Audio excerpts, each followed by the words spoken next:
Welcome, everyone. Thank you for hopping on to this webinar today. We're going to talk about some pretty cool data points to help you with your inventory as we approach, Q4, and you've got the 2024s that are still left, and get a head start on 2025. So before we begin, I'm Bart. I'm going to be moderating this webinar, and I've got two little housekeeping items. First of all, the recording will be going out to everybody who registered. So if you, for some reason, aren't able to give it your full attention, or you want to watch it again, we'll send that out as soon as we can. In addition, we're using Zoom for this. So those of you that aren't familiar, if you hover over the bottom, you'll see a toolbar pop up, and one of the options is chat. We will be using chat. I'll answer Q&A as well.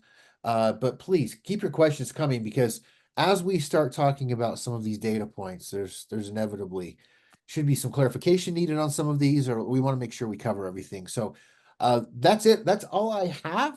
Without further ado, Alex, why don't you go ahead and introduce yourself, and let's talk inventory. Yeah, you bet. Thank you, Bart. Great to be here. My name is Alex Carpiz. I'm the VP of Commercial Ops here at Lotlinx. Been involved in the automotive industry for just about 13 years now. The large bulk of that actually in the product and technology side of the business, with Lotlinx as well. So I've built, the majority of the products that we have, the tools that we have in the market today. I've been working directly with customers, in a kind of product management and product development standpoint, for all of those years. More recently, moving into the commercial side of the business, and now focusing my efforts in revenue operations and really getting customer facing with everything that we're doing here at Lotlinx. But certainly, at my heart, at my core, I'm a product guy. I love the product. I love the tech. I can speak for hours about it. But yeah, that's, I'm really happy to be here today, and a lot of great content for everybody on the call and anybody that's watching the recording. Very good. Should we hop into it, Bart? Let's do this. All right. So, a couple of predictions we have, in store for the rest of 2024. And a lot of these things aren't just necessarily for the next quarter. We're going to be looking into 2025, some of the trends that we're seeing. Everybody that's worked in the automotive industry, even for a mere couple of months, understands, how much things change. And 3 months in the automotive industry is a year in regular time. So, a lot changes, but some of that change, even if it's negative now, could always have a positive outcome in the future. So a couple of things we'll cover. One, this year's been a bit of a mixed bag. Currently, inventory volume is up, but we're finding that buyers right now are opting to wait for those interest rates to start to come down, a little bit specific to new car. Currently, another observation we've seen is that consumers are trending more towards hybrids as opposed to EVs, trying to kind of tiptoe into that hybrid world, start to understand, what electric vehicles are all about and what type of options they have. The vehicle interest amongst buyer groups is actually changing as well. Certainly with the cost of fuel, with inflation that's been hitting the economy, there's a lot of buyers that are opting away from the large SUVs, more into the compact SUVs and the smaller. So we'll talk a little bit about that. There's also still, however, as always, a lot of opportunities to turn browsers into buyers. And what we define that as is someone who might be settling on maybe an SUV, maybe a larger sedan. There's a great opportunity to still target those individuals and try and really understand what their needs are to be able to turn them into what we would consider a buyer. And even those folks that are already committed and searching heavily for new cars, there's always that opportunity that, when it comes down to, dollars and cents, they might actually be better suited for something pre-owned. What's really critical about that is being performance-based and personalized and specific with your marketing. So what we're seeing is the vendors and the dealers who are leveraging data and AI can really help dealers scale and win right now.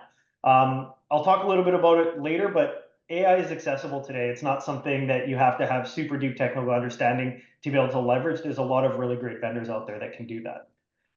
And lastly, we're going to go through 9 trends. So we've got about 9 trends that we've been seeing. We've put together into a variety of infographics that we believe dealers need to know about in order to boost their sales numbers for the rest of the year. So, Bart, if we're good with that, I'd love to jump into trend number 1. Yeah, let's hop in. Okay, perfect. So trend number 1 is return to a new normal.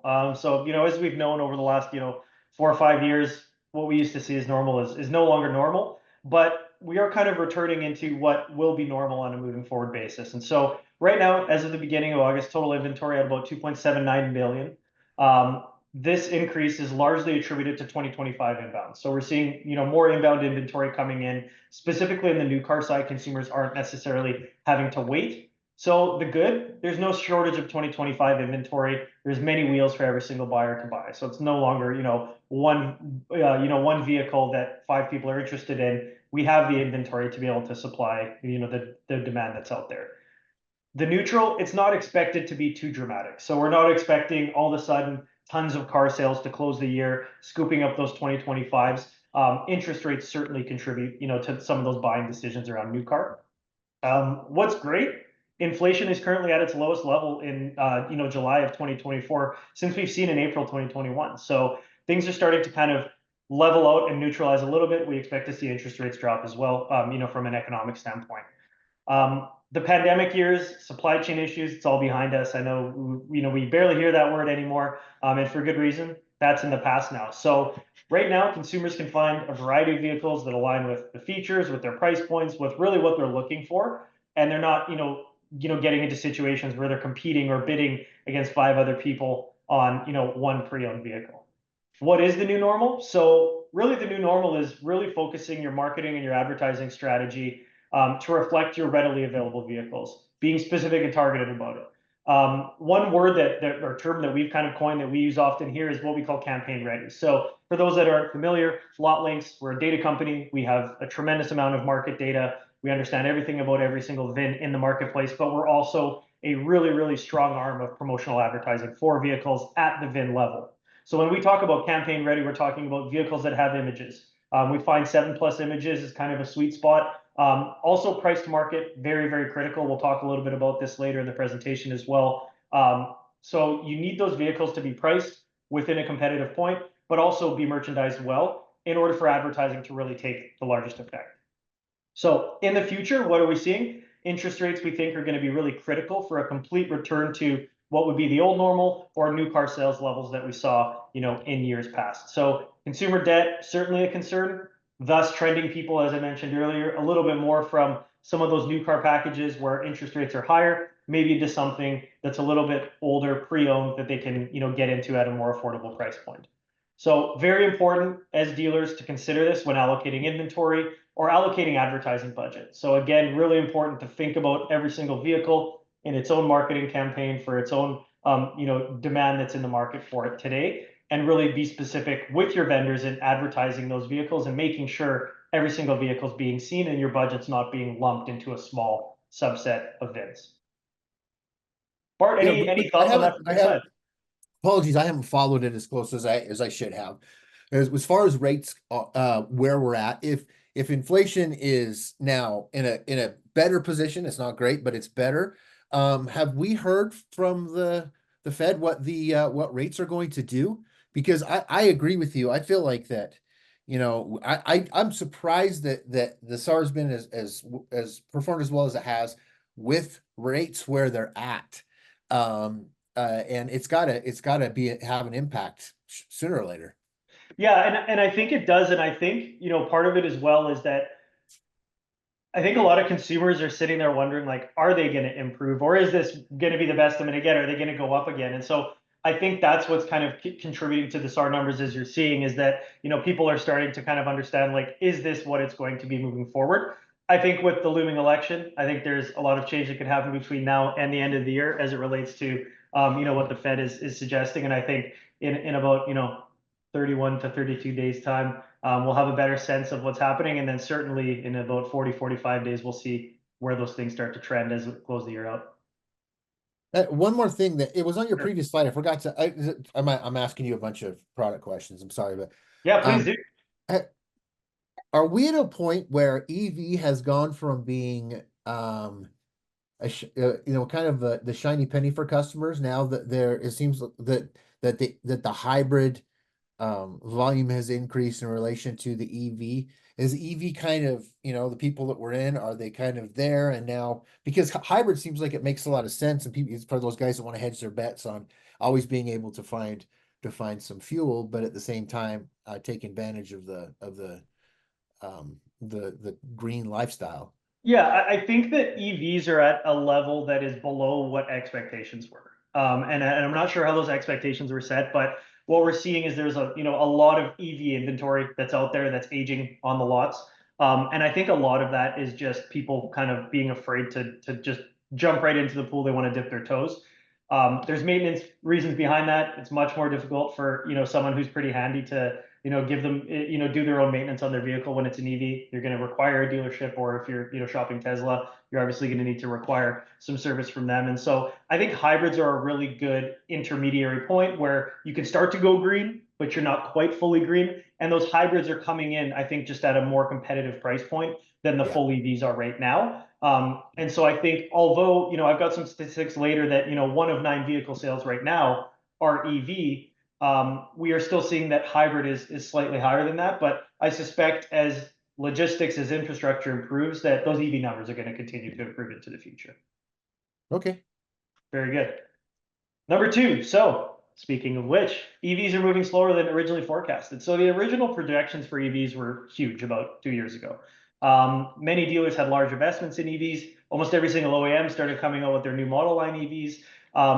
Sales were kind of buoyant when supply was low. So it was more difficult to get one. You and I were talking earlier before, the webinar, just about, how long you have to wait for new vehicles, within the last year. But what we're seeing now is those numbers are improving across, EVs as well as gas-powered vehicles. And so sales were still buoyant because the early adopters were hitting those vehicles, and the ones that really wanted them got them. But supply was low at the time, so it was a lot more competitive. What we're seeing, though, in this year so far is it's kind of starting slow, and supply did catch up. But demand began to slip. This is due to economic uncertainty, and as I mentioned as well, consumer apprehension, right? So charging infrastructure, battery range, self-maintenance, EVs coming at a higher price point. Is that something that's affordable in today's market? So these are all things that are contributing. In 2024, we have seen EVs sitting on lots. Those once high forecasts haven't quite materialized. And some non-Tesla brands have seen some positive news around BMW, Cadillac, Hyundai, Kia, Lexus.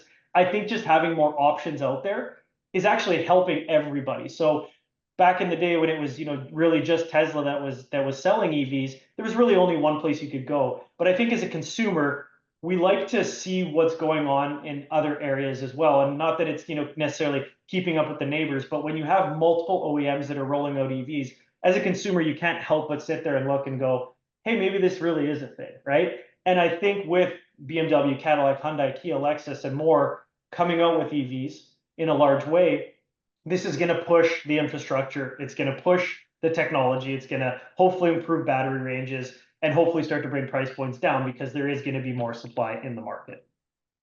And right now, as I mentioned, EVs only account for about 1 out of 9 auto sales in the US as of summer 2024. And so certainly this is something that I think they had bigger aspirations for, but this is kind of where it stands right now. Again, expecting to see those numbers start to improve in the future as there's more supply of these vehicles and more options for consumers as well. So really right now as a dealer, the ability to tap in with markdowns, with incentives, and we know there's government incentives as well, and pricing tactics seems to be really one of the only ways in the current state to speed up success. But this is something that hopefully we expect to see improve as the months and moving into 2025 carry on. Awesome. So hybrids, let's talk a little bit about hybrids. So they're a returning favorite. This is allowing customers to kind of move into that EV realm, as I mentioned, a little bit more slowly without some of the concerns they have about a completely electric vehicle.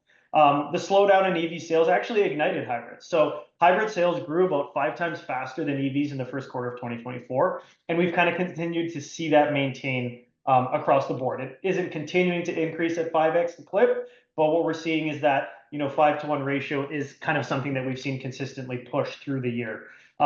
This is providing manufacturers a way to pivot from their EV strategies to build more efficient vehicles that customers want. For example, Toyota, I'm a Toyota guy.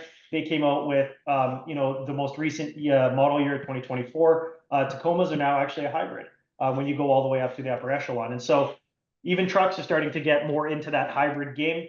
I hope, fingers crossed, to see an EV, more EV trucks coming out in the future, as I am a truck guy myself. But what we're seeing is that kind of trend into it, which is starting to get consumers sitting there going like, would I spend an extra $10,000 for a hybrid vehicle? Maybe. Would I spend an extra $20,000 for an EV? Not right now. And so I think that's like a really nice pivot point for the manufacturers as well. And so we're earning the adoption towards the EV. And then we're getting hybrid customer demographics and psychographics that are now really data rich. And so what's cool about that is because there's so much hybrid activity happening, we're starting to see more demand. So we're starting to understand what do those demand trends look like. And we're starting to understand who is buying these hybrid vehicles. Are these people that were, previously in different types of vehicles that are moving into a hybrid SUV, but they've always been in a sedan? And so I think, always being a data guy, the more data that we can get towards these things is always going to help with predicting what's going to happen down the road in the future. So great opportunity talking AI for AI models to help identify buyer demand and generate really, really relevant targeting specific to hybrid customers, which we believe will increase the close rate as well. So that's kind of EVs and hybrids. Anything, any insights from your side on that part, or questions, something I could dive in on here? The previous slide where you mentioned the number of EVs versus gas engine, so like it wasn't what they expected. To me, that's pretty high. Yeah. So I mean, that just goes to show what my my depth of knowledge with these, especially with, to your point, the pricing, and it's interesting that they're sitting on lots. And I've got to think that some of it is due to that gap between the price and the ones that seem to be doing well are the I don't want to the novelty ones, right? Like the one-offs Yeah. versus a electric version of a normal, Yeah, hybrid or that's gas absolutely vehicle. correct. Yeah, certainly. And I mean, even little story on that, looking at Hyundai Konas, my wife had one a number of years ago, and she was wanting to get into a new one. We ended up going into a Tucson instead, but they had a full electric Hyundai Kona. And she's like, "Oh, this is great." She's super into that, the eco-friendly nature of it, but the cost, it couldn't be justified with the infrastructure there is today and how long it would take to kind of earn that back. Now, this was about a year and a half ago, kind of when those big predictions are coming into play. But that was kind of that, to your point, do you want the gas powered Kona or do you want the full EV Kona? How far are you willing to dig into your wallet in order to get there? So I think it's a really interesting Yeah. point. Cool. So let's talk advertising and inventory advertising specifically. So budgets are shifting. So projections we're seeing for car dealership advertising in 2024 suggested an increase of about 11% for digital tactics. So partially, TV viewership is waning. A lot more people are looking into streaming services and subscriptions. So more focus should be placed into digital advertising and getting in front of a digital customer. So for me and for us here at Lotlinx, it's all about measurable tactics, right?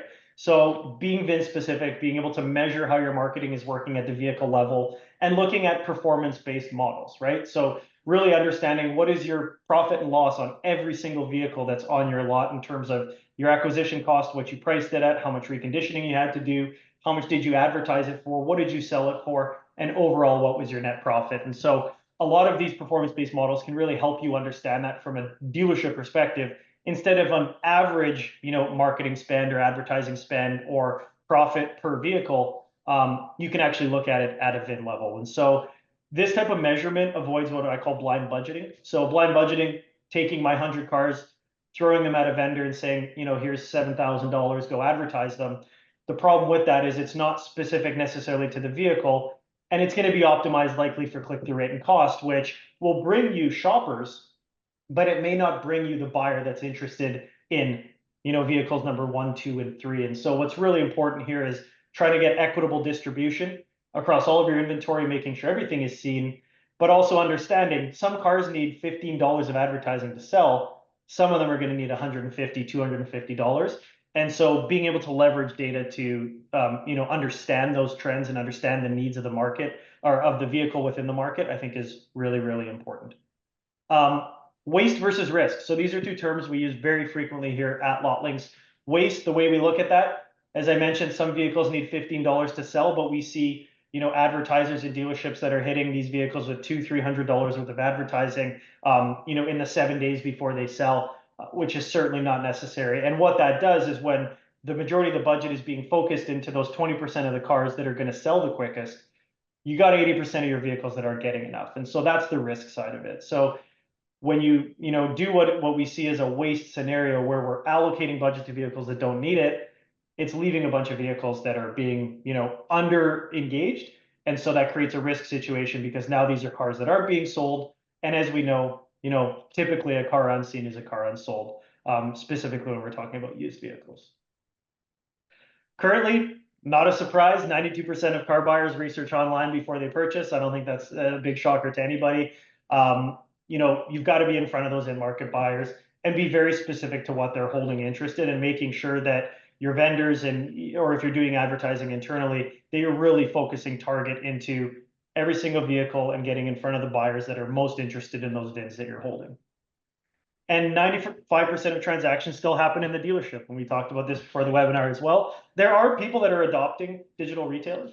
I think, we don't have statistics on that, but I would argue from what I've seen, it's a bit of a slower curve than what was kind of predicted and expected from the outset. So people still want to feel it. They still want to touch it. They like that human interaction and that human experience of service.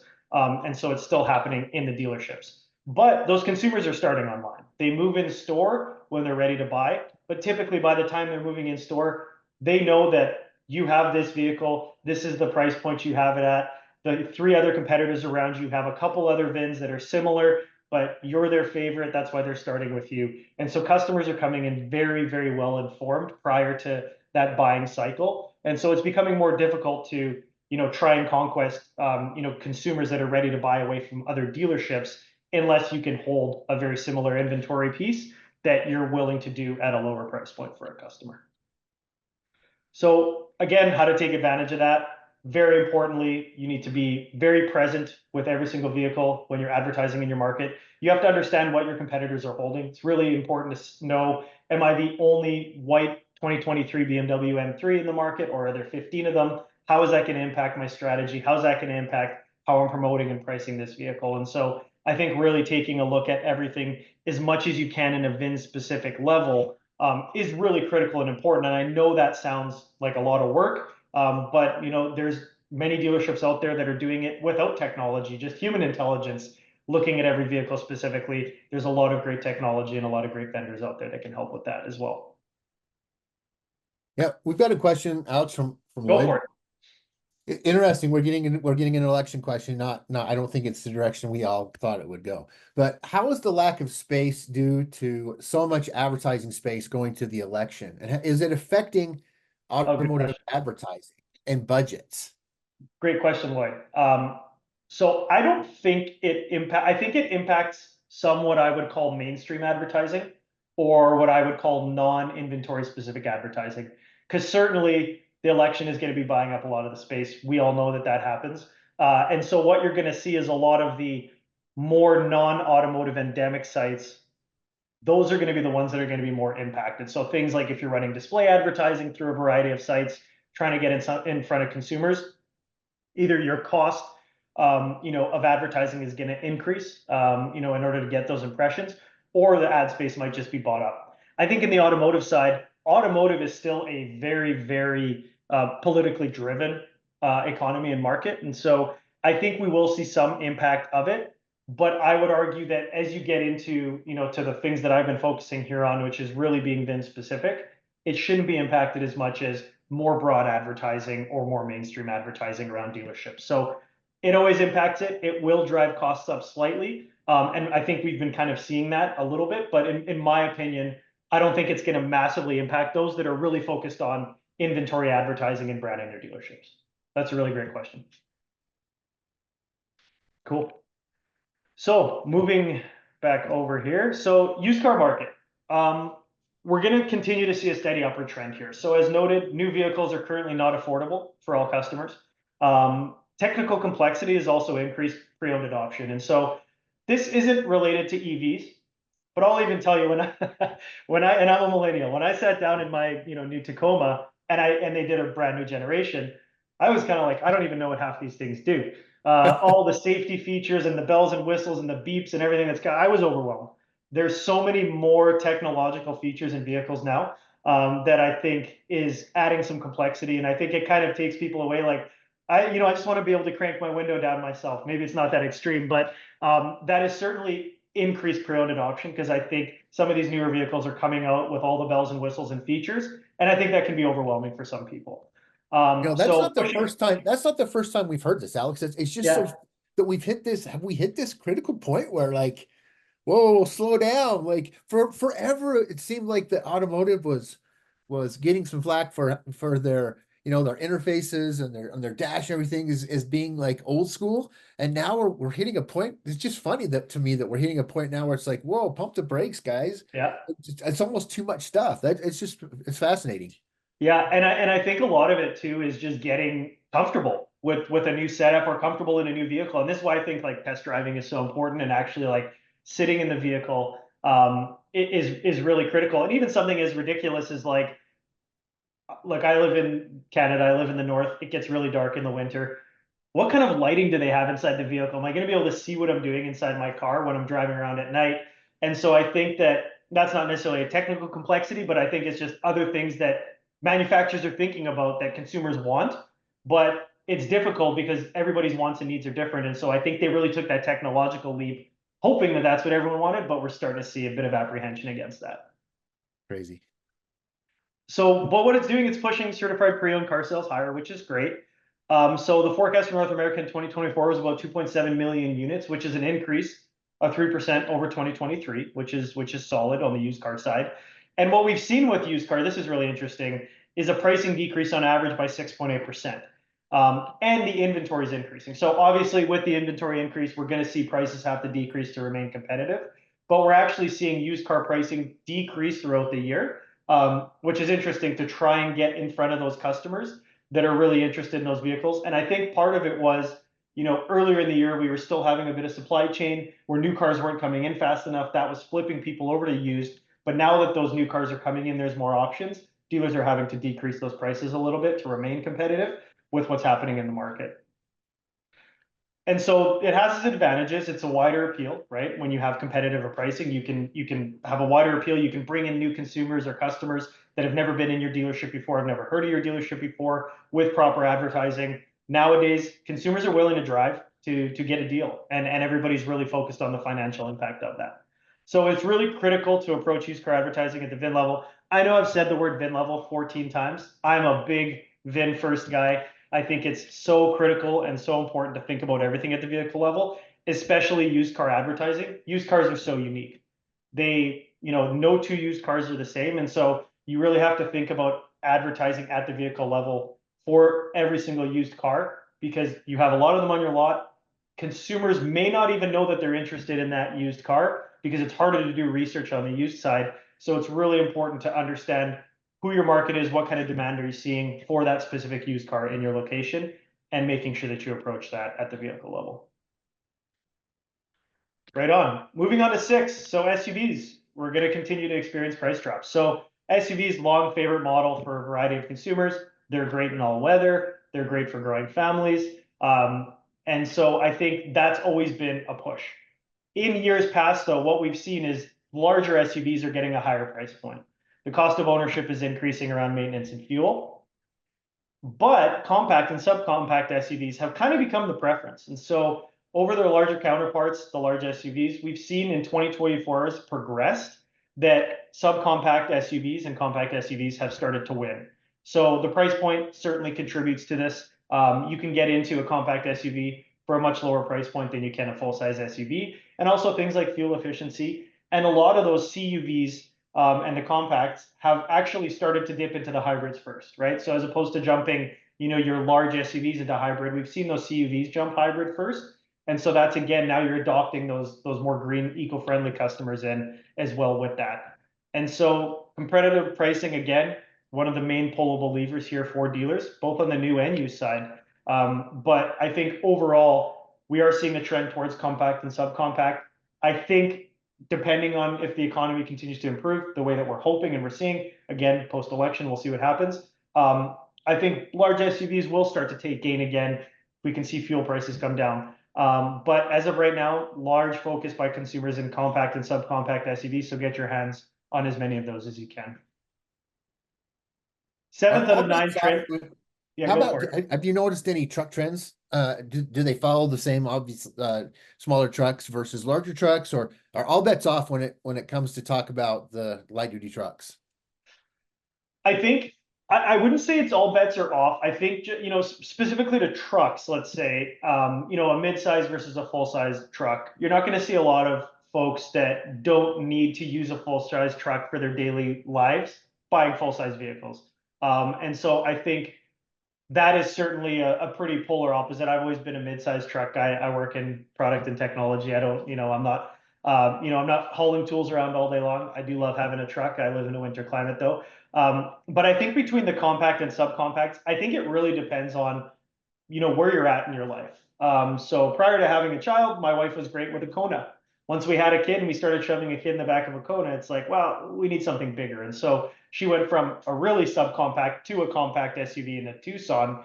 And, hopefully eventually we're going to need something bigger. Might be a van. It might be a, 7-seat SUV. Who knows what it'll end up being. But I think really where people are at in their lives, in their family lives, in their personal lives, I think is really driving the difference between do we jump to a full or do we jump to something a little bit more compact right now? Great question. So digital strategies remain a must. Digital advertising is not going anywhere. Online shopping is still the preferred mechanism, as we've seen. 95% of people are starting online. You have to be where your buyers are. So if you're not advertising digitally, you're not really being seen. If you're not driving people to your dealership website to look at inventory, it's going to be really hard to sell those vehicles. And so do you possess data that allows you for VIN-specific budgeting, right? Do you have tools, vendors that you're using that can look at all of your inventory, can analyze every piece of your inventory against the market? How are you pricing? How can you perform? What's the stock like competitively? What are we seeing for demand? And being able to come back and say, okay, based on what we're seeing here, we think you should budget 100 to 200 for this one, 300 to 400 for this one, and near $0 for this one because you're selling them all day long. And so you need this for critical future success. Digital strategies will continue to dominate, and buyers will continue to dominate this medium. Individuals are always shopping online, especially mobile. We continue to see mobile increase. Make sure that you're mobile optimized and make sure you're able to, get after those audiences. Every single consumer is different. So understanding their what level of the funnel they're in and their buying funnel is critical. And so what we see more high level, high funnel shopping activity. Maybe people are going on the large portal sites, your third party marketplaces, shopping for SUVs. Do I want a Ford SUV? Do I want a Chevy? Am I looking at imports like Hyundai or Honda? That's what we would call high in the buying funnel. And those people aren't necessarily ready to buy today. But as they start to get lower and lower, and now they're looking locally and they're only looking at compact SUVs, and then next thing you know, they're only looking at Hyundai Tucsons. Now as a Hyundai dealer, those are the types of buyers you want to get in front of because now they've kind of decided on the vehicle they're looking at, and you want to make sure that you're in front of those buyers, whether they're on the socials, whether they're searching on Google and Bing, whether they're on third-party automotive marketplaces. Review sites is a great indicator of somebody who is about to buy. You're usually not going to be on a review site when you're really, really high in funnel. You're going to kind of start to get to review sites as you're in that medium low because you're maybe deciding between one or two vehicles. And so I think it's really important to understand that. Lastly, second last, pardon me, personalization, big priority here. So with many vehicles and buyer types, it can seem like a tall task to be VIN specific, but technology's made this possible and AI does a ton of heavy lifting for us here. So every single touch point with the consumer is an opportunity that you have to personalize. And there's a lot that AI can do. Everybody's familiar mostly with ChatGPT and helping with things like vehicle descriptions and helping with things like consumer outreach. ChatGPT is not going to tell you which vehicles to advertise. You need a vendor that can tell you those things, and you need an understanding of what's happening in your market to help make those decisions, right? So things like website visits, email campaigns, advertising they see, and communications from your sales team are all super critical in making sure that you're capturing the buyers that are interested in the vehicles on your website. So this is now fully what I would call fully scalable with the right data science in place and the right intelligence. And this doesn't have to be in your dealership.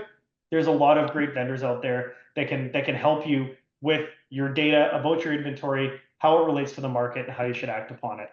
And so again, going back to that performance-based marketing, you need to put that VIN in front of that customer. And that's really, really important in today's day and age. Lastly, AI. AI is emerging as a go-to tool for marketers. It's now incredibly accessible. When we first started doing AI it was 2018, so we're looking at about 6 years ago now, everybody kind of thought we were crazy to be talking about it. I don't believe in it. It's hocus pocus. Now everybody does AI. It's so accessible. There's so many tools and companies out there that you can integrate that can help you add efficiency to your day-to-day life. Do I think AI is ever going to replace anything in our industry? specific digital advertising and sales? No. Is it going to be a great buddy or a wingman? Absolutely. And that's how it should be leveraged today as well. It's on every single trend list, but it's no longer this like future vision that nobody understands. Everybody understands how AI can help them make better decisions. But if you don't need to have AI talent, you can still find AI tools. So you don't need a data science team inside your dealership. There's lots of tools in company that can do that for you. The nice thing about AI and machine learning is algorithms allow you to kind of seek and find the right buyers at the right time. And they can help you use pricing to predict versus the market and see where trends are going. So you can leverage AI to say, okay, not just what is my average market price right now or price to market today, how has this looked seasonally? What did this look like 2 years ago, 3 years ago, 2 or 3 years ago? Bad example, is a different day and age, but it can allow you to look back historically because all the machine needs is data to chew on. And once you give it enough data to chew on, the only prompt it needs is a question that you need answered. And so AI can always provide you with an answer. It'll be based on the question you ask it. But the critical part is sometimes people say to me, well, Alex, how do you know that the AI is right? Or how do you know how the AI made that decision? And that's part of kind of the secret sauce of AI in itself is you don't really know why it made the decision, but as long as you can guarantee that the data you are feeding it to help make its decisions is valid data, is good data, and it's plentiful and there's lots of it, it's going to leverage that, start to figure out trends and predictions, and it works with itself. It'll predict something to happen in a month. If it doesn't happen, it goes back to the drawing board and it retrains itself constantly. So you don't have to worry about doing anything with it. You just have to worry about asking the right questions and providing the right data. That to me, that's why this is a fun time to be in the car business because these tools, whether you're talking Chat GPT or stuff that you offer, if you're talking about, some of this inventory analysis, they're available to everyone, and it's not a long ramp up time, if that makes sense, a long big learning curve to try to get involved with this stuff. It it's right there and available for everyone. I just think that's such a great time Yeah. to be in the And business. what one point on that. So we actually created it. I don't like calling it a chatbot. I like calling it a tool. We created something called Lex. And what Lex does is it's not like ChatGPT where it's just built upon the internet. We actually built Lex, a large language model, on top of our own data set and all the market data that we possess. And so what's really cool about it is we have consumers now interacting with it. What's my best 25 vehicles to advertise today? How am I doing in price to market on my used SUVs? Which vehicles do you see in highest demand right now?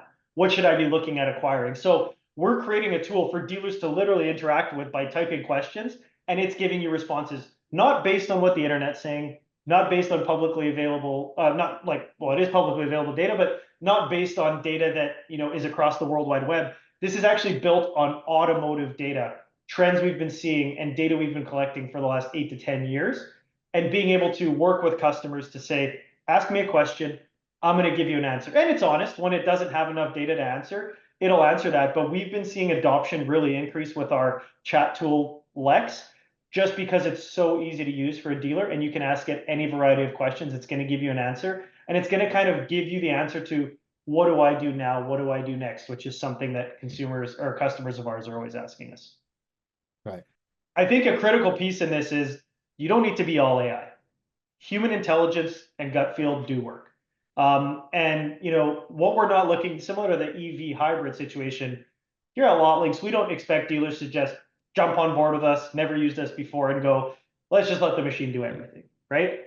We like to do a bit of a hybrid approach where we say, here's what the machine is recommending, here's what Lex is recommending you do. But a dealer understands their customers and their market in a soft way, or in a way that isn't tangible to a machine, right? So they can say, I know you're really recommending I advertise Honda Accords because they're hot in market right now and the price points are good. I just don't sell a lot of them historically, right? And I know that a lot of my customers are more SUV shoppers, so I'm focusing more on the compact side. Great, perfect.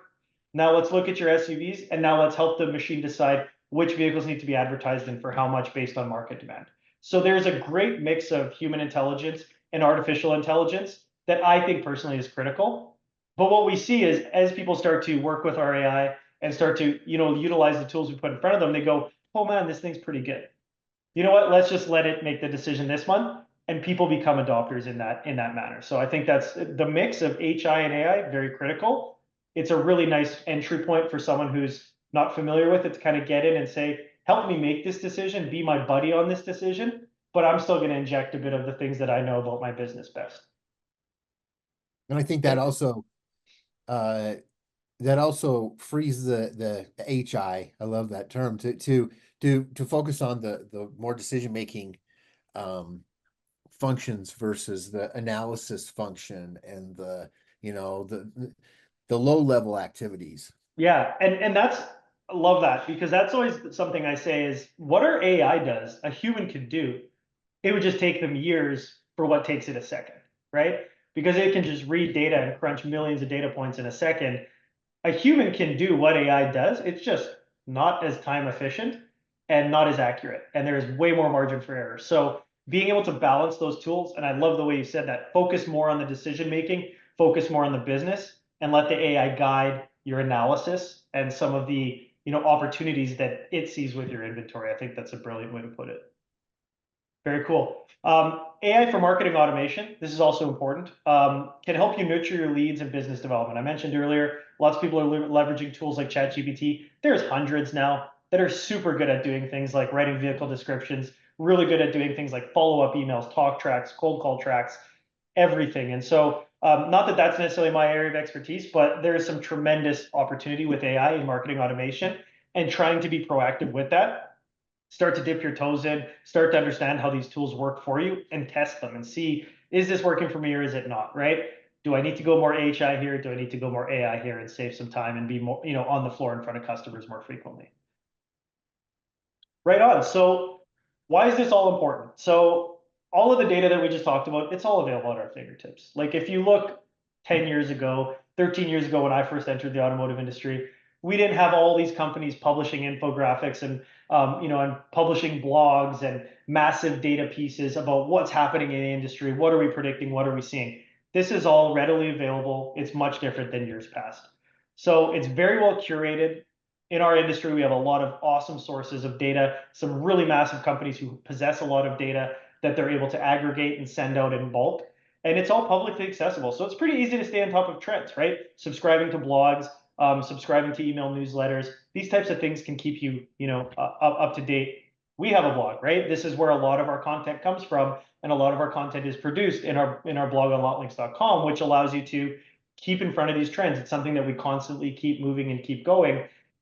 What are we predicting in the future? What happened recently? And then what can you do about it, right? And then once it gets to the future, it's like, how did we do? Did we predict well? Did we predict poorly? How can we improve that, right? There are some industry solutions to all of the negative trends, and they're somewhat in a dealer's control, right? So if we're seeing things like, new car pricing needs to come down or interest rates need to come down, that's out of our control. But there's other things like merchandising, like advertising your vehicle, like making sure you're getting in front of your proper buyers, analyzing what the market is doing. All of that is very much today in a dealer's control. This industry, as we all know, always ripe for opportunity. Consumer buying behavior will bounce back. We know that. It's always cyclical. It always comes back. People will need cars for at least the next 50 years before we start flying around. But this will bounce back, and there is a lot of still opportunity, even in what we're seeing as a tougher market right now. This data and information, most importantly, allows you to be proactive versus reactive. Those who are proactive, those who are trying to lead the parade, are the ones that are going to see the most success, as opposed to kind of sitting back, hoping for the best, seeing it didn't work out, and going, shoot, now what do we do, right? Now we should start analyzing. We should start looking at data about this stuff. And then lastly, you don't have to be an AI expert to leverage the benefits of AI. There was a point in time in 2017 where we never had AI. We were just running, heavy data analytics and algorithms. We ended up bringing in our first machine learning expert who, recently set sail to Meta and Facebook, which, is great for him. It shows what that industry can do, but you have to start somewhere. So you don't have to be an expert. You can leverage tools to get there. And then what can a dealer do? So number one, commit to a VIN-specific approach, specifically for used and CPO, it's most effective. And at very least, a model specific for new as you're looking at inventory advertising. How are you budgeting? How are you targeting? What's the demand trends and all the marketing aspects? Secondly, carve out a budget or even just a time budget for an AI tech stack. Start to understand which companies out there are leveraging AI, whether it's a data company, whether it's an inventory advertising company, a merchandising company. Help them assist you. And even if that's not working with one of those vendors, take 15, 20, 30 minutes out of your week. Start to play with AI tools, start to see what they can do for you. You'd find within 5, 10 minutes, you sit there and go, holy smokes, this is a lot more than I ever expected it to be. ChatGPT still blows my mind every day when I ask it the most menial things like, give me a recipe for dinner tonight. And it comes up with something. It's like, wow, I would have never thought of that. That's great. Just save me 20 minutes of thinking, right? So these little things can help you improve time. Always evaluate your inventory position. It's always changing. Your pricing in every vehicle should be evaluated constantly. Where am I at to market? How competitive am I? Am I seeing people seeing these vehicles? Are people engaging with this car? If they're not, well, why are they not engaging with this vehicle? Is it because my advertising isn't working as efficiently as it should? Is it because I'm not merchandised right? Is it because I'm not priced right? Is there too many in the market? Where do I stand, right? So always scale this in relation to your competitors. Look for performance-based inventory and branded advertising. Make a excellent web experience. Make sure that that mobile experience is awesome, right? For those consumers that are coming in, we're starting to see that trend come up. Have a wicked mobile website that loads quickly, that isn't going to smash people in the face with a bunch of banners and pop-ups. Try and make it a really, really clean experience for your customer and push engagement, right? Try and drive engagement with your BDC. Try and get test drives. Try and get trade appraisals out in front of consumers to really make them engage with your website, give you a name and a number, convert that into a great opportunity for you. And then lastly, work with vendors that live on the cutting edge. There's a lot of vendors out there. A lot of them are doing great things, similar to us. And make sure they're taking a data first approach, because that cutting edge is only going to start to get sharper and sharper. And those that are taking a data first approach and really analyzing data in the market are the ones that are going to win and help you build your business best. And so there's tons of free tools out there. We have a free VIN analysis tool we offer to any customer or prospect, any dealer in the US. We can give you an analysis of your inventory, help you understand waste and risk, help you understand what's the demand on these vehicles, what's the competitive set look like, what's happening in the market on these cars. And these are just free tools that you can use every day to then either leverage AI to help make decisions about, or some hybrid of human intelligence and AI in order to try and execute and sell more cars than you did last month ultimately. So that was what we had for All today. right. That's the goal. Just as we wrap up, Alex, I really appreciate this. This has been enlightening.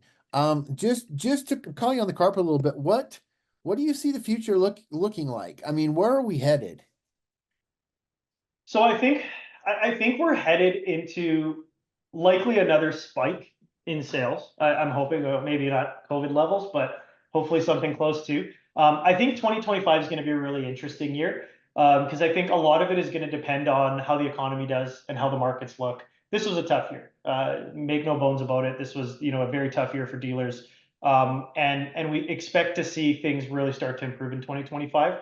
I think the most important thing about it is, and our founder and chairman Len always says this quote, and I love it: is the best thing we as Lotlinx can do for you is to spend $0 on a car. And so I think it's making sure that every vehicle is seen, but understanding, what am I already selling really well, right? Where do I need to be efficient with my advertising dollars, especially in a tight economy, to make sure that I'm not just wasting budget on vehicles that don't need it. And so I think for the dealers that are able to embrace that and understand that and know, the most important thing you could probably do is to not advertise vehicles that don't need it, to conserve your money and put them towards the ones that do. Those are the ones that are going to win. And so I think that, compounded with a really, really tight digital approach, is going to see dealers win in 2025. And I think just generally from a market perspective, we're going to have a much stronger year than we did this year. And I'm really, really hopeful for the things we're going to see to come in 2025. And hopefully we can start to see those EV trends come up as well, because I know a lot of manufacturers have invested heavily in it. So that's kind of my general outlook. But I think we can close the year very strong. I think depending on what happens in the next coming weeks here, we'll start to see some changes to the economy, but very, very hopeful for the future, and I think it's bright. Awesome. Well, thank you so much. Thanks for the question, Lord. We really appreciate it. Once again, this recording will go out to anybody who registered. We'll make sure that you get that. And if you have anything else, we'll make sure from a contact info perspective, you can get a hold of the folks at Lotlinx to ask them any additional follow-up questions. And Alex, thank you so much for your time. I really appreciate it. This has been enlightening. Yeah, you bet. I really appreciated my time here. It flew by as it always does, but I'm a fountain of communication about this stuff. I love to talk about it. So if there's any customers even that want to reach out, individually to me, and I'd be happy to chat with them, customers, prospect, whomever. Love to talk about this stuff all day long. So I really appreciate the time with you today. Thanks for having me. All right. Thanks, and we appreciate it. And everyone, we hope to see you on future driving sales webinars. Thanks for hopping on.